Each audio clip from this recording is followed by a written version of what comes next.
मार्गदर्शक असेल की जिने आपल्या आयुष्यात आपल्या आयुष्यात कलाकार मिळाली काय झाली, ठीक आहे. तर मी तुम्हाला सर्वांना विनंती करतो, सर्वांनी आपले शूज काढून ठेवावे आणि तुम्हाला सर्वांना मी माझ्या इमोशन्स किंवा माझ्या ज्या काय आतल्या गोष्टी आहेत आंतरिक आध्यात्मिक म्हणा किंवा त्यातून मी आज तुम्हाला सगळ्यांना तुमच्या गुरुचं दर्शन करण्याचा एक प्रयत्न करणार आहे. पण तुम्हाला तुमच्या गुरुचं दर्शन करायला आवडेल काय? असं बघायला आवडेल की तुमचा गुरु तुमच्याकडे बघतो समोर आहे, असा अनुभव करायला आवडेल काय? ते फिलिंग करायला आवडतील काय? आमचे गुरु आमच्या साथीच करायचे आणि त्यांच्यानंतर आम्हाला अनेक आध्यात्मिक गुरु सुद्धा मिळाले. तर आमचं भाग्य आहे की आम्हाला पहिला साधी सर मिळाला. तर आज असे अनेक गुरु आहेत आपण बघू शकत नाही, आज आपल्या समोर नाही तर लांब आहे. तर आज अशा गुरुचं दर्शन करायला आवडेल तुम्हाला. पण गुरुचं दर्शन घेण्याआधी मला तुम्हाला एक गोष्ट सांगायची आहे की आयुष्यात मार्गदर्शक जो असतो तो खूप महत्वाचा असतो. अनेक वेळा आपण काय चुकतो की आपण एखाद्या ठिकाणी नोकरी करतो, नोकरी करत असताना डायरेक्ट मॅनेजरचा जॉब मिळतो का आपल्याला. पण ज्यावेळी आपण खाली काम करत असतो त्यावेळी आपल्याला काय येतं की मॅनेजर पासून पैसे मिळवतो आणि आम्ही काम करतो. ही चुकीची गोष्ट वाटते की नाही?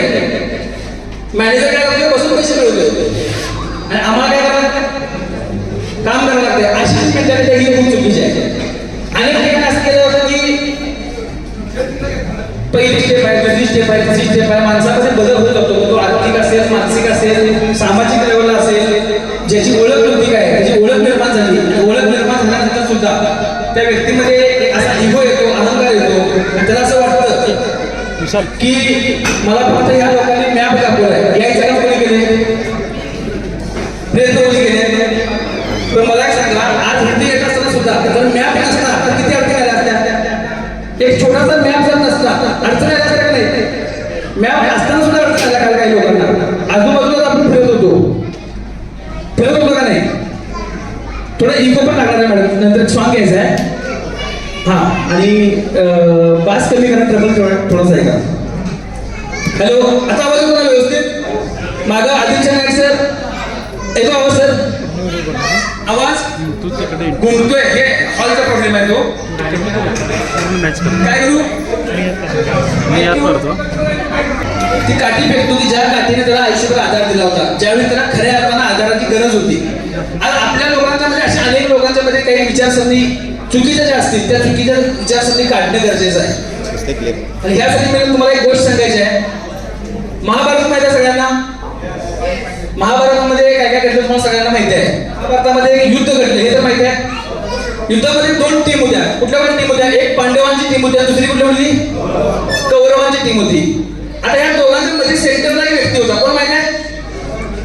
हॅलो, श्रीकृष्ण सेंटरला होते. श्रीकृष्णांच्याकडे दोन्ही टीम गेल्या होत्या. काय करण्यासाठी गेल्या होत्या की असं युद्ध करायचं आहे आणि तुमची आम्हाला काय पाहिजे? साथ पाहिजे, मदत पाहिजे. हे तर सांगितलं होतं. साथ पाहिल्यानंतर काही श्रीकृष्णाने दोन अटी ठेवल्या की मी साथ दोन प्रकारे देणार.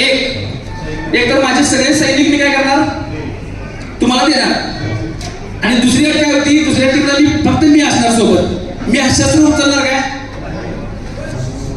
शस्त्र मी उचलणार नाही. मग पूर्ण सैनिकांची टीम कोणाला दिली? कौरवांना दिली. आणि श्रीकृष्ण कोणाच्या बाजूने आले? ऍक्च्युली हे मागून घेतलं होतं, असं काही श्रीकृष्णाने केलेलं नव्हतं. ज्यावेळी त्यांच्यासमोर तो प्रस्ताव मांडला होता त्यावेळी दुर्योधनने सांगितलं होतं की आम्हाला तुम्हाला घेऊन काय उपयोग नाही, तुम्ही काय शस्त्र उचलणार नाही, मग काय करणार बी नाही, मग त्यावेळी तुम्ही नसल्यारच मग तुमची टीमच घेऊया ना. टीम घेतली आणि पांडवांनी काय केलं? फक्त श्रीकृष्णाला घेतलं आणि श्रीकृष्णाने काय काम केलं? पूर्ण महाभारतामध्ये मार्गदर्शकाचं काम केलं, रथामध्ये बसून सारथीचं काम केलं, दाखवण्याचं काम केलं. आता मला सांगा, महाभारतात तुम्ही जर टीव्ही मध्ये बघितलं असेल किंवा कुणी वाचलं असेल, अनेक रथ उद्ध्वस्त झाले. अशा काही गोष्टी आहेत.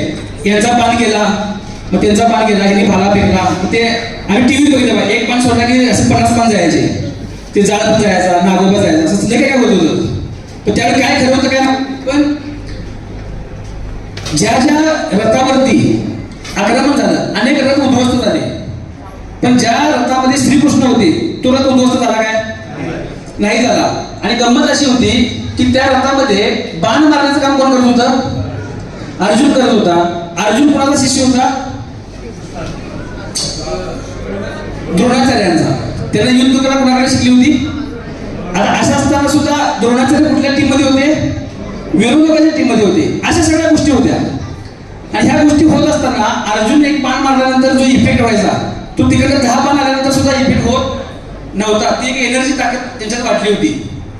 त्याच्या एका बाणामध्ये जी काही ताकद होती ती त्याच्या 10 बाणामध्ये ताकद नव्हती. असं युद्ध होत होत होत गेलं. युद्ध शेवटी जिंकलं. कुणी जिंकलं? पांडवांनी जिंकलं. आज पांडवांनी युद्ध जिंकल्यानंतर अर्जुनामध्ये थोडासा अहंकार तयार झाला. अर्जुनामध्ये काय झालं? एक अहंकार तयार झाला. तो असं म्हणत होता की युद्धात मीच सगळं. श्रीकृष्ण काय नुसता वर बसला होता. त्याने काय केले? काय जसं आपण विचार करतो की वरला माणूस फक्त बसून पैसे मिळवायला आमच्या जीवावर करतात ना लोक विचार, पण तसं नसतं. श्रीकृष्ण खूप महत्वाचं आहे. ह्या गोष्टीतनं मी तुम्हाला सांगतो. ज्यावेळी युद्ध संपलं, युद्ध संपल्यानंतर श्रीकृष्णाने अर्जुनाला सांगितलं अर्जुन रथातनं उतर. अर्जुन काय म्हटलं माहिती? मी नाही उतरणार, तुम्ही उतरा. श्रीकृष्ण म्हटले नाही मी उतरून चालत नाही, तू उतर. तर नाही म्हटला मी उतरून चालत, मी एवढा ताकदवान व्यक्ती आहे, एवढं युद्ध मी जिंकलंय, मी एवढ्या सगळ्या गोष्टी केलेल्या आहेत, माझ्यामुळे सगळं झालंय. हा अहंकार त्या डोक्यात होता. तरी सुद्धा श्रीकृष्णाने म्हटले मी सांगतोय मग तू उतर. आणि ज्यावेळी अर्जुन रथातून उतरला त्यानंतर श्रीकृष्ण उतरले आणि मग तो रथ उद्ध्वस्त झाला. काय झालं? उद्ध्वस्त झाला. त्यावेळी अर्जुनाला त्यांनी सांगितलं त्या रथात मी होतो, माझी एनर्जी होती म्हणून तुझा रथ व्यवस्थित होता. जर तू कितीही काही करू शकत असतास, जोपर्यंत मी तिथं नाही तुझा असून पण काही उपयोग नाही. आपल्या आयुष्यामध्ये सुद्धा अशी गुरु असतात, असे मार्गदर्शक असतात की ज्यांना आपण दुय्यम स्थान द्यायला चालू करतो आणि आपल्या आयुष्यामध्ये सगळं काही असून सुद्धा आपलं झिरो व्हायला चालू होतं. ह्याच गोष्टी तुम्ही समजून घेणं गरजेचं आहे की गुरु किती महत्वाचा आहे. तर आमच्या आयुष्यामध्ये जे आम्हाला गुरु लाभले, जे मार्गदर्शक लाभले, ते दोन्ही पद्धतीने आमच्यावर काम करतात. म्हणजे आम्हाला मार्गदर्शन पण करतात, आमच्यासाठी शस्त्र पण उचलतात, आमचे सुख दुःखात पण ते असतात, आम्हाला सगळ्याच गोष्टी ते एकदम आपलं समजून करतात. असा एक गुरु आम्हाला लाभला. ह्या गुरूंच्या मुळे आमच्या आयुष्यामध्ये बदल घडला आणि हा बदल तुमच्या सगळ्यांच्या आयुष्यामध्ये घडावा अशी इच्छा आहे. ह्यासाठी आपण साधिक सर्वांना इन्व्हाइट करायचं. इन्व्हाइट करण्याआधी तुम्हाला विनंती करतो